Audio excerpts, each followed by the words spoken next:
Welcome, Jumana. Today I'm featuring Jumana Shah. She is a freelance journalist.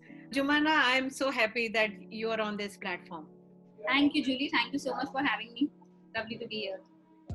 Jumana has done some wonderful work over the years as journalist. She was working for the print media and now she is a freelance journalist. So we are going to talk about Jumana's journey today. Just Jumana, do you want to tell our viewers a little bit about what you are doing?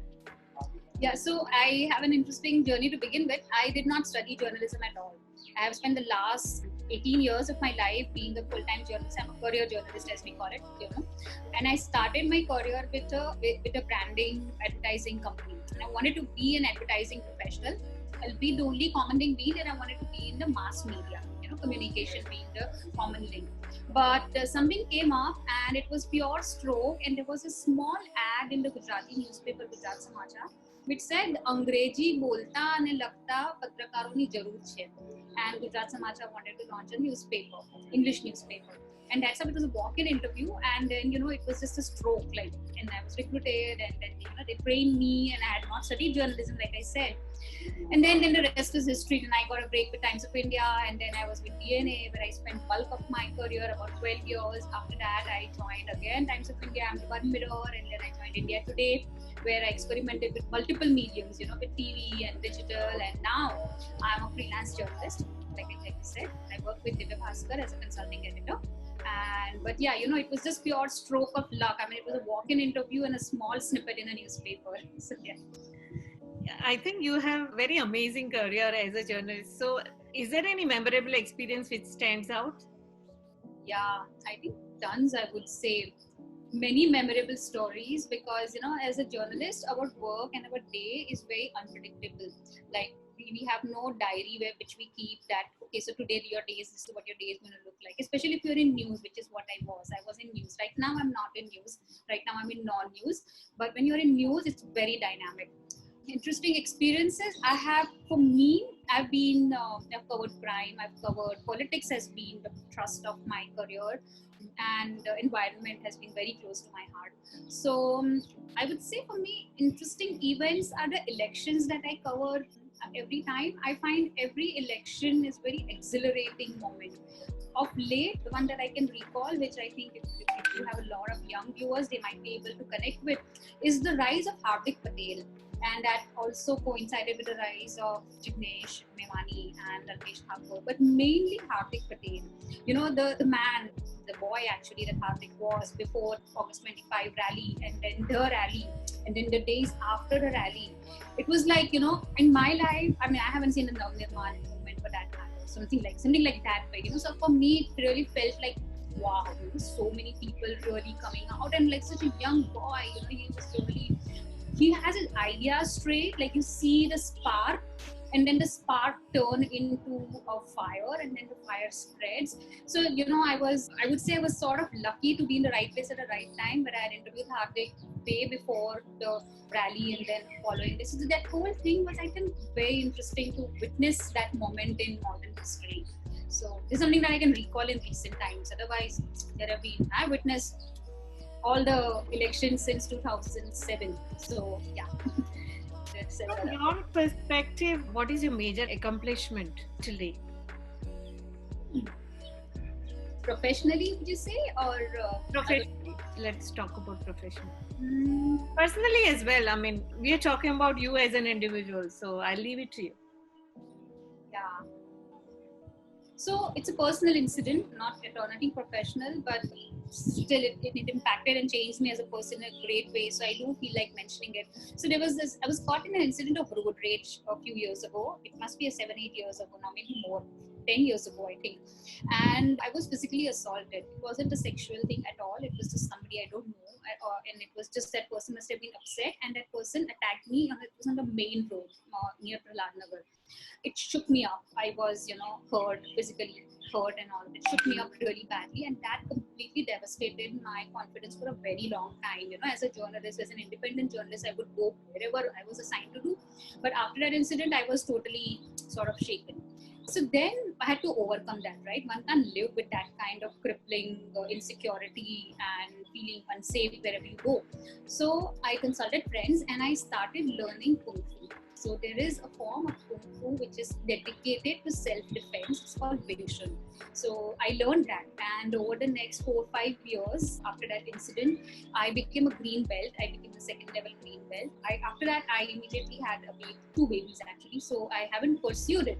So, but from that point on, I overcame my fear. So what I learned essentially was self-defense, and the fact that I overcame that fear, where if I'm alone in a place, it's a dark place, and you feel that you can be attacked as a woman, I wouldn't feel terribly scared. Yes, of course, you learn to take precautions. You don't venture out where you don't need to. But if you are, without planning, get into a situation when you are attacked, I can perhaps deal with it. I mean, the fact that I feel I can deal with it. Most women feel completely unsure. You just feel that if you're caught in a situation, the only way you're coming out of it is dead. So that is something I feel was good. Yeah. And as a professional, what makes your work unique? I mean, currently, whatever you're pursuing. Yeah, I think over the years, I see myself as, like I said, a career journalist, and I continue to see myself as a news journalist.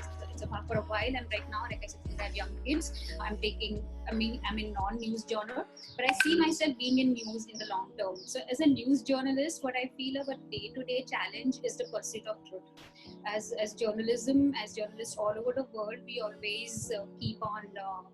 It's an effervescent, evolving challenge in different democracies, in different times. This challenge presents itself in different ways. But the pursuit of truth, especially with the social media now and so many influences and the free flow of information. Earlier, journalists were the gatekeepers of information, pure information.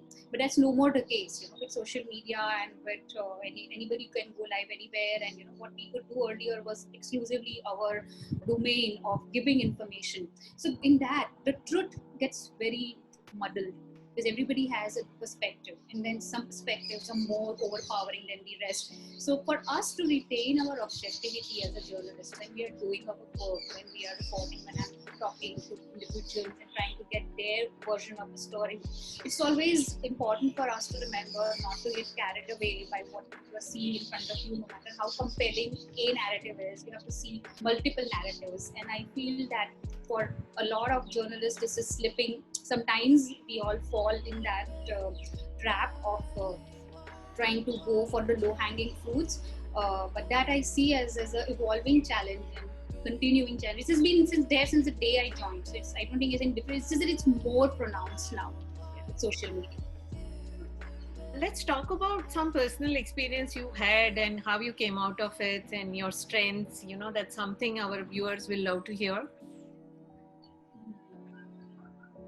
So one story that I covered spread over a period of time, which continues to inspire me, and I see that reflection even now.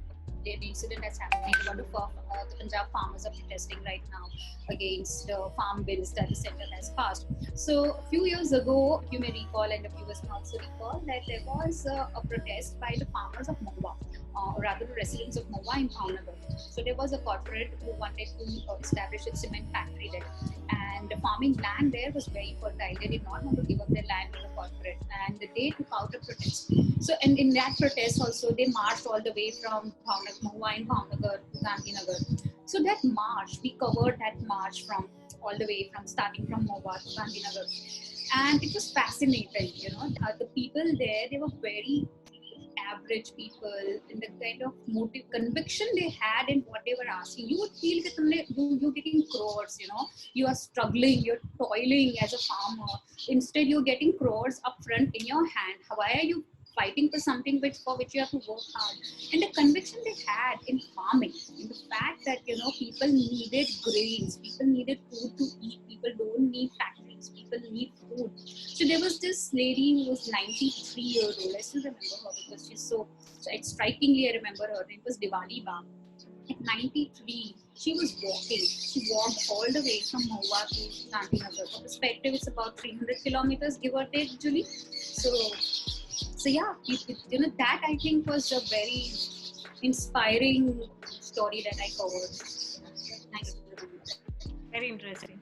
So, this is something the viewers or the readers of print media they'll never hear about. That's a reason this personal interview. So Jumana, I'm so thankful to you for taking out time and giving us this interview, and I really appreciate your time as well. Thank you so much. Thank you for having me, Jenny. Very nice talking to you. Same here.